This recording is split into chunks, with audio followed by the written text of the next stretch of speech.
glide bait that they just come out with. It's called a bull shooter. This is something that's going to work in a lot of the lakes that have the big bluegill. A trend has been, one of the biggest trends has been the Deps slide swimmer, the trout style baits, you know, the 175 and the 250. Now they've come out with something that's going to imitate a bluegill.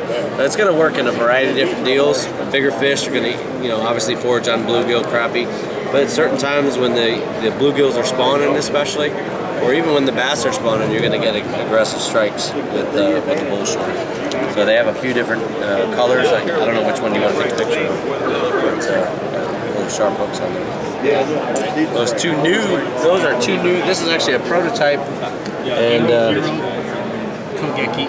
Giro Kogeki. Yeah, what he said. Giro Kogeki. Giro Kogeki. Codename Bass. Codename Bass. I can remember that one. Yeah, that's a good one. That's American. Codename Bass, and yeah, what he said.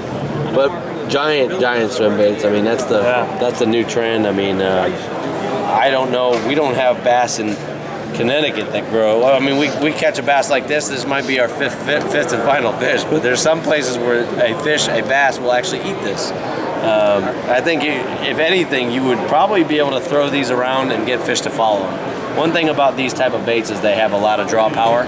And what's cool is, like, if I'm going to fish a tournament and I want to see the potential in the area, I might throw something like this just to see what comes out of a dock. Or I used it with the slide swimmers. I'll take a slide swimmer, bring it along a dock, and I can see a fish come right out of the dock, right behind it. Sometimes they'll eat it too, and sometimes they'll follow it. When I'm practicing, I don't want them to eat it. I want to just see what the potential is in the area. On tournament day, I want them to eat it, but. Yeah, their Deps always comes out with new, innovative things. I mean, this little deal is really cool.